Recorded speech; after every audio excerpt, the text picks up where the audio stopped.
nome é Raíris e eu gostaria de saber o que eu devo fazer para ser uma boa psicóloga. E se no decorrer do curso já tem alguma atividade para me fazer. Então, Raíris, para ser uma boa psicóloga, a primeira coisa que eu sugiro é ter um olhar investigativo, é ter aquele olhar de curiosidade, né? Curiosidade no sentido de desnaturalizar, desconstruir as coisas como parecem ser, né? Então, um pouco aquela atitude da criança que pergunta ao pai, por que o céu é azul? Né? Então, aquela pergunta meio ingênua, a pergunta filosófica, que temos que manter durante o curso em toda atividade profissional, né? No sentido, por que será que nós temos preconceito com outras pessoas, de outras etnias? Por que será que eu estou com raiva da minha mãe? Por que será que estou me sentindo tão deprimido e triste? As respostas não são óbvias e cada resposta vai depender de cada sujeito. Então sempre o psicólogo tem que ter esse espírito investigativo, curioso, de decifrar, analisar, entender cada problemática como sendo um universo novo. Temos algumas atividades práticas no decorrer do curso, né? Temos um estágio que é no último ano, então esse estágio ele é bem uma simulação da atividade profissional, porque o estudante tem que passar 20 horas semanais no campo, então ele pode escolher a clínica individual, a psicologia hospitalar, a psicologia jurídica, a psicologia organizacional. Então a gente tem um leque de possibilidades, né? E vocês já estão vendo que onde há pessoas, há psicologia. Meu nome é Matheus, eu queria saber quais são as principais dificuldades que o aluno encontra nesses dois cursos. Matheus, a grande dificuldade que eu acho é entender um pouco a dinâmica da universidade, da vida na universidade, né? Nós lutamos muito pela emancipação humana nessa formação, que de fato ele não seja só um estudante, só alguém que venha para a universidade, mas também tenha acesso a todo o saber que foi historicamente produzido. Então, eu acho que essa é a grande dificuldade, aprender métodos de estudar, porque infelizmente, nós chegamos na universidade com uma formação completamente fragmentada. E aqui a gente precisa, de certa forma, entender um pouco da totalidade que é o conhecimento. Então, eu acho que essa é a grande dificuldade. Mas, por outro lado, também, vai ter acesso a um conhecimento tão rico, tão importante, tão humanizador, que a gente percebe que os nossos alunos, no decorrer do curso, eles gostam tanto dessa formação. E também nós temos um baixíssimo índice de evasão. Oi, Matheus. Dificuldades são muitas.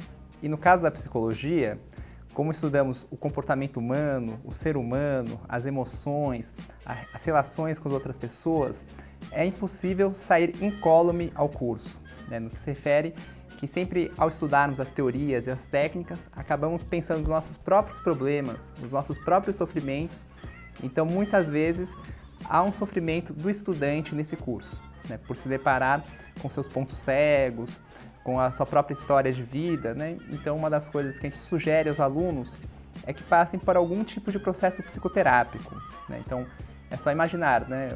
É importante que o psicólogo que atende uma família tenha passado por algum processo psicoterápico, algum momento da vida. Então, ao meu ver, esse é um dos grandes sofrimentos e também, obviamente, o problema teórico, né? São muitas teorias na psicologia. O que eu quero dizer, né? Como o ser humano, ele é multifacetado, ele é uma multiplicidade, há muitas teorias distintas que estudam o ser humano. Então há teorias, por exemplo, mais biologizantes, teorias mais organicistas, né, que utilizam psicofármacos, por exemplo, e teorias mais humanistas.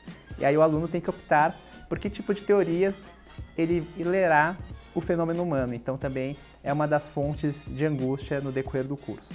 Mas, por outro lado, eu posso afirmar que o índice de evasão, né, o índice de abandono dos estudantes do curso de psicologia é um dos mais baixos da universidade.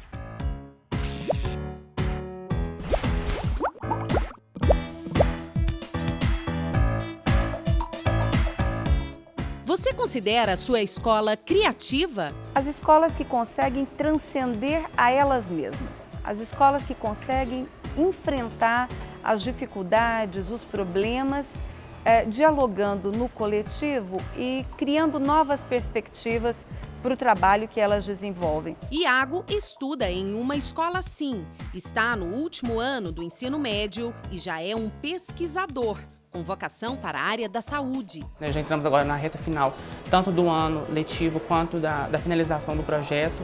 né? Já estamos em agenda marcada para a defesa. Então, tem sido um ano muito bom, um ano muito gratificante. Ele está falando do trabalho de conclusão de curso, o TCC. Antes, a disciplina era exclusiva da universidade e agora faz parte da grade curricular dos estudantes de terceiro ano do Centro de Ensino e Pesquisa Aplicada à Educação, o CEPAI.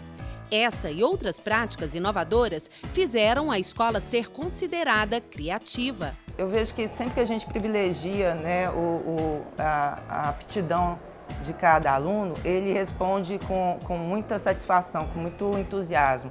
E é entusiasmo que a gente tem tentado buscar, porque é entusiasmo que está faltando muitas vezes no ensino médio, principalmente. Não se o assunto for Um novo universo, né, que tem a ser desvendado para cada aluno, né?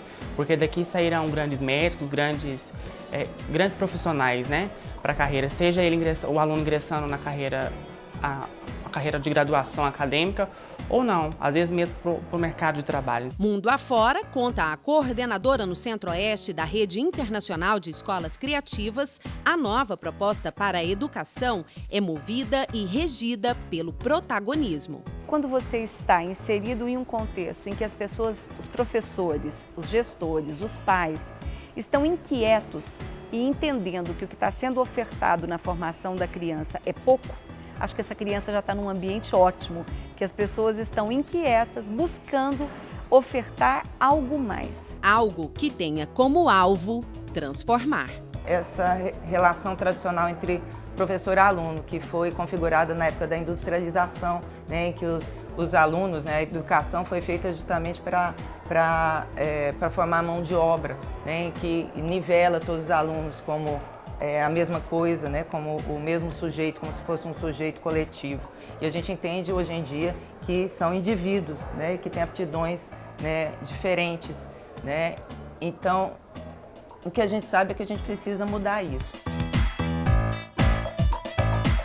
Mais um episódio chega ao fim, mas você já sabe que pode reassisti-lo no YouTube. Combinado? Até lá!